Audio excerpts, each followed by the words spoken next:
Okay, so there's only 24 hours in a day. If you use it to its most beautiful end, in the sense of enjoying and appreciating what God has blessed you with. Our environments are given by God, and no matter what environment you're in, you can see that God's operating in it. He's making vessels of honor and dishonor.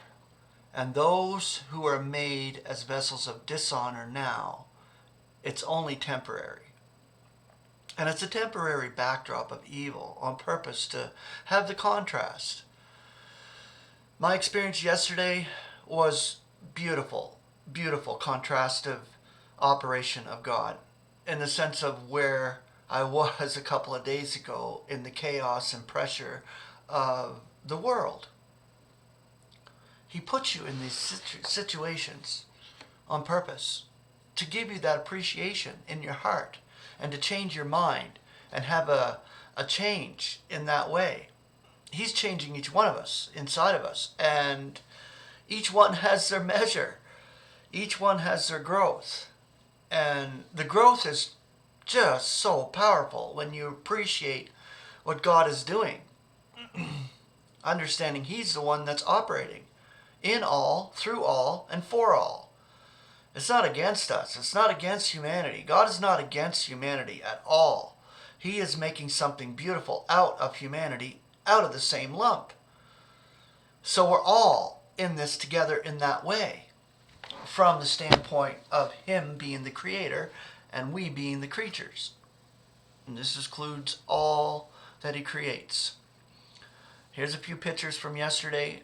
It was just a wonderful area to be in. Alberta has some amazing parks. Just so colorful and clear.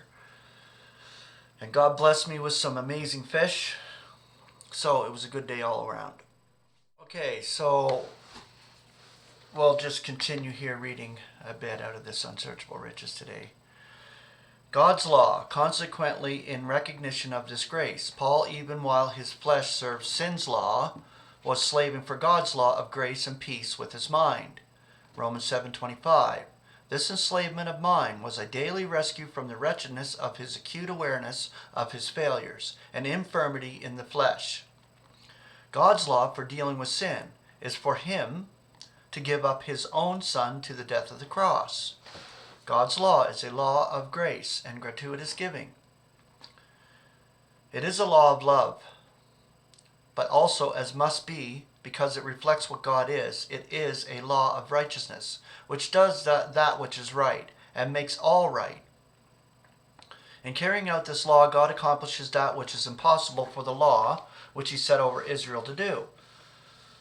God does what the human cannot do by any means whatsoever. He does it by sending His own Son in the likeness of sin's flesh, and sending Him in this way concerning sin, as the antitype of the sin offering.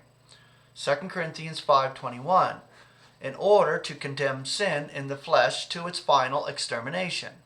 Romans 8:3, as the words of the law given to Israel were to come to be in their hearts, by repeating them in every way and under every situation, Deuteronomy 6:6-9, so the words of God's law, His evangel concerning His Son, came to be in Paul's mind and heart and comprehension by assiduous attention to its every detail.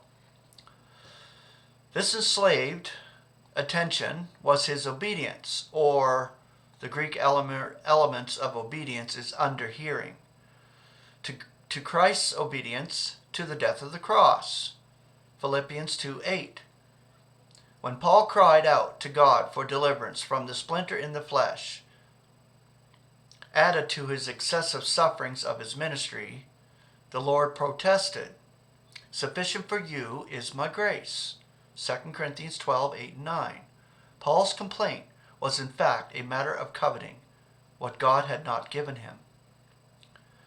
Being the protester, why do you make me thus? The Lord's protest pointed Paul to the incomparable deliverance into life and peace which God had given him. To Paul, in every practical way, while he remained in the flesh, the evangel was God's power for salvation.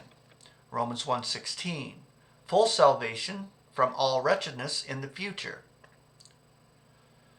Yet rescue into peace of mind and joy of heart is ours today, as the earnest of the Spirit operates together with our believing of the evangel of God's grace, through Jesus Christ our Lord. Thus Paul becomes the pattern for us who are believing, 1 Timothy 1:16, not only as a sinner saved by grace, but as a sinner sustained by grace.